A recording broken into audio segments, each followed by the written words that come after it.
할렐루야, 날마다 새벽 만나로 여러분을 찾아가는 만나교회 김태광 목사입니다. 오늘도 하나님의 말씀을 통해 하나님의 나라와 의를 구하며 이 세상을 아름답게 만들어 가시는 저와 여러분들 되시길 소망합니다. 오늘 우리에게 주시는 말씀은 이사야서 40장 1절로부터 3절의 말씀입니다. 너희의 하나님이 이르시되 너희는 위로하라. 내 백성을 위로하라. 너희는 예루살렘의 마음에 닿도록 말하며 그에게 외치라. 그의 노역의 때가 끝났고 그 죄악이 사함을 받았느니라. 그의 모든 죄로 말미암아 여호와의 손에서 벌을 배나 받았느니라 할지니라 하시니라. 외치는 자의 소리여 이르되 너희는 광야에서 여호와의 길을 예비하라. 사막에서 우리 하나님의 대로를 평탄하게 하라. 아멘.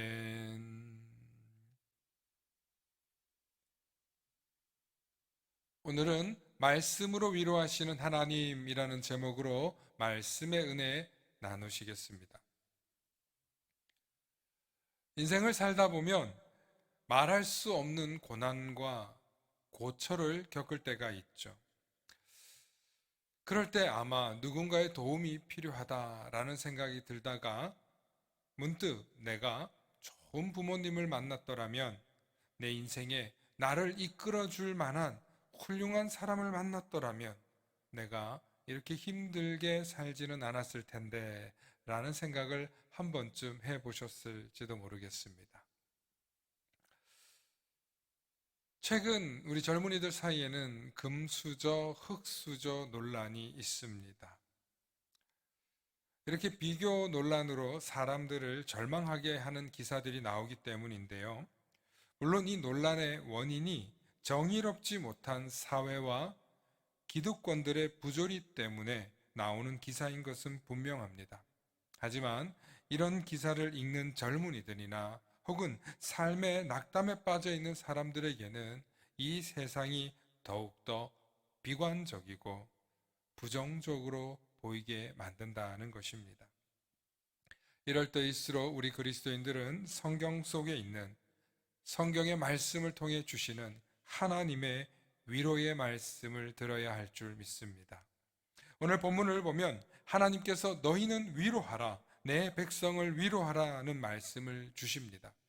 비록 외치는 자의 소리, 즉 예언자들의 소리를 통해 하나님께서 위로하고 계시는 것입니다. 예언자들이 누굽니까? 외치는 자의 소리가 누굽니까?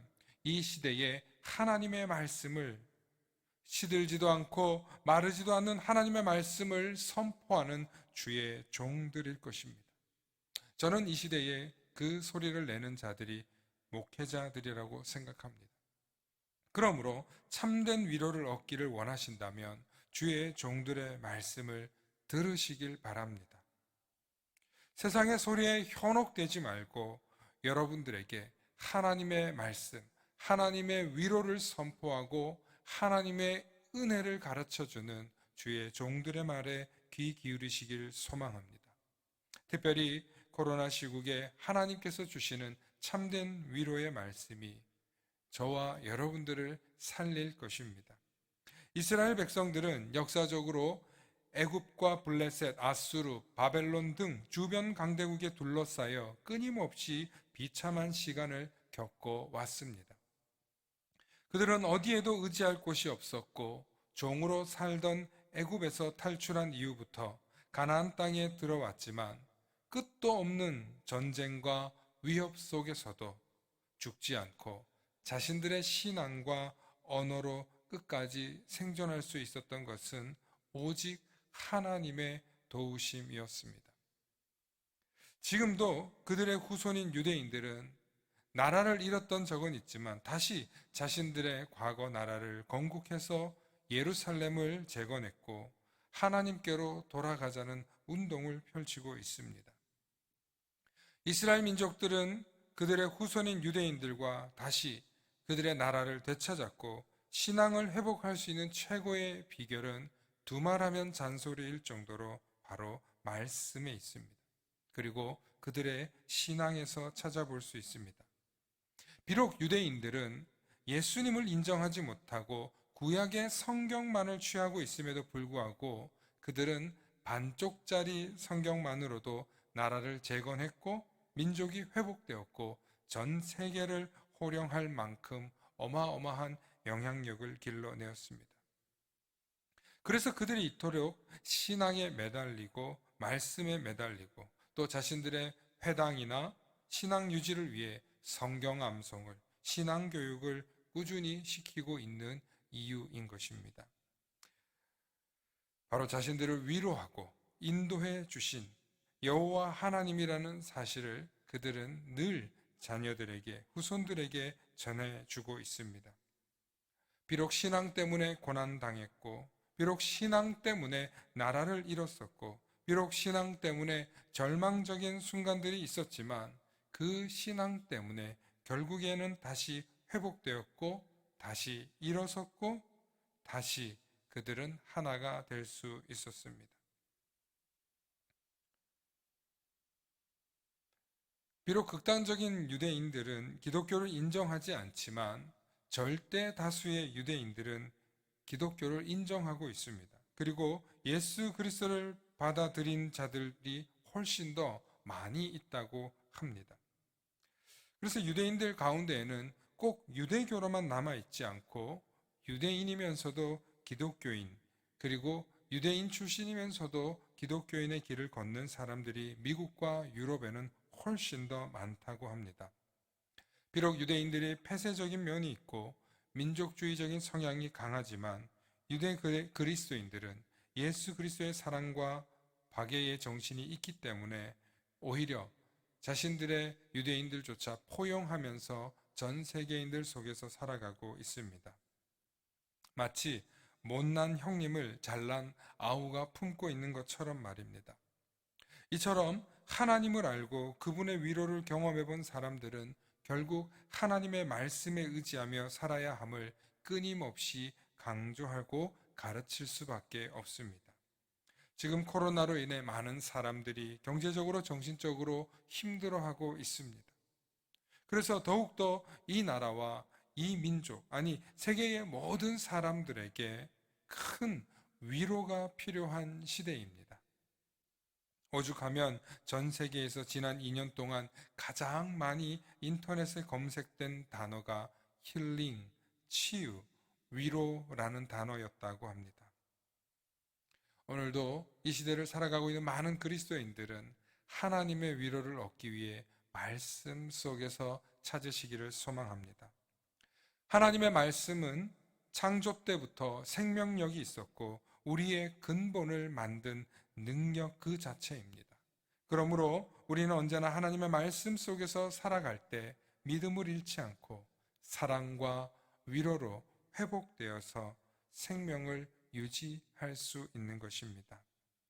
그러므로 이 시대에 정말 필요한 소리, 정말 필요한 위로는 하나님의 말씀 속에 다 들어 있습니다.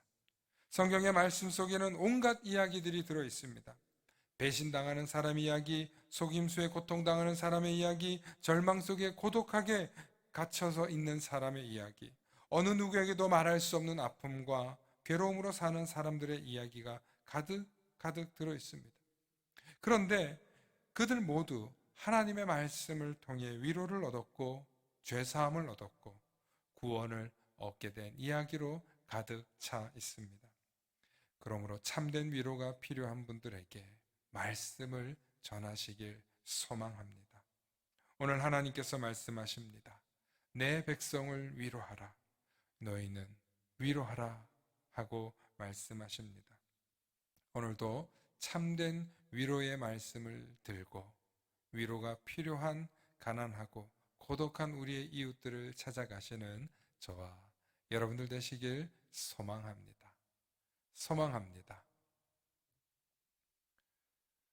이 시간에는 찬송가 212장 겸손히 주를 섬길 때 찬양 드리시겠습니다.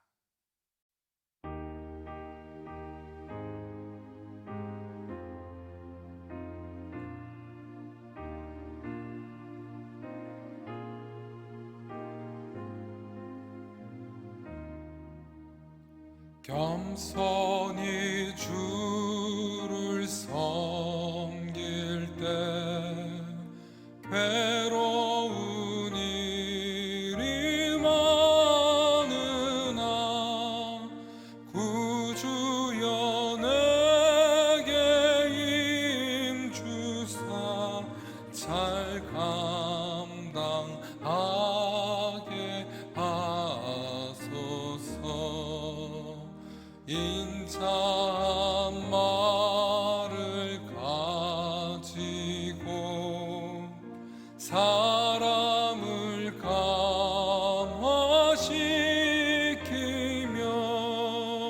갈 길을 잃은 무리를 잘 인도하게 하소서.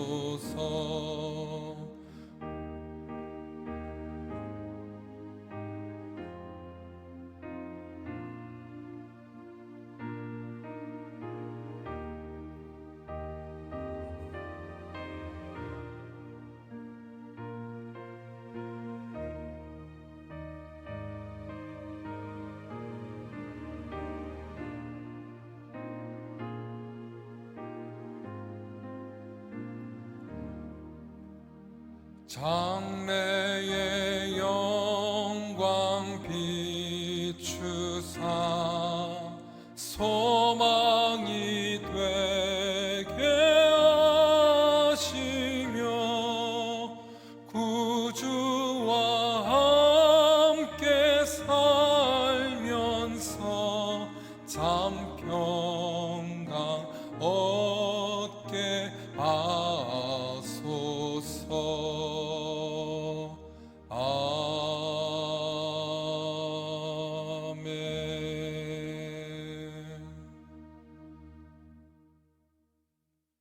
다 함께 기도하시겠습니다. 사랑과 은혜가 충만하신 아버지 하나님, 고맙고 감사합니다. 하나님, 이 시대에 하나님의 귀한 위로가 필요한 백성들이 너무나도 많이 있습니다. 무엇보다도 하나님의 백성들에게도 하나님의 말씀의 위로가 필요합니다. 하나님, 말씀을 들어야 살아납니다. 말씀을 통해서 우리가 창조되었고, 말씀을 통해서 우리의 생각과 우리의 삶의 목표와 방향이 바뀐다는 것을 깨닫게 해주시고, 말씀을 들음으로 우리의 삶의 모든 방향이 아름답게 정해지도록 역사하여 주시옵소서. 또한 말씀을 통하여서 지쳐있고 낙담하고 좌절하고 지쳐있는 모든 성도들의 심령을 어루만져 주시고, 그 말씀을 붙잡고 하루하루 살아낼 수 있도록 주님의 은총을 더하여 주시옵소서. 특별히 오늘도 말씀을 붙잡고 나아갈 때 주님을 바라보며 주님을 사랑한다고 하면서도 지쳐있고 상한 성도들 있다면 하나님 어루만져 주시고 위로하여 주셔서 그들 가운데 생명력을 더하여 주시옵소서. 감사드리며 우리 주 예수 그리스도의 이름 받들어 간절히 기도 올려옵나이다. 아멘.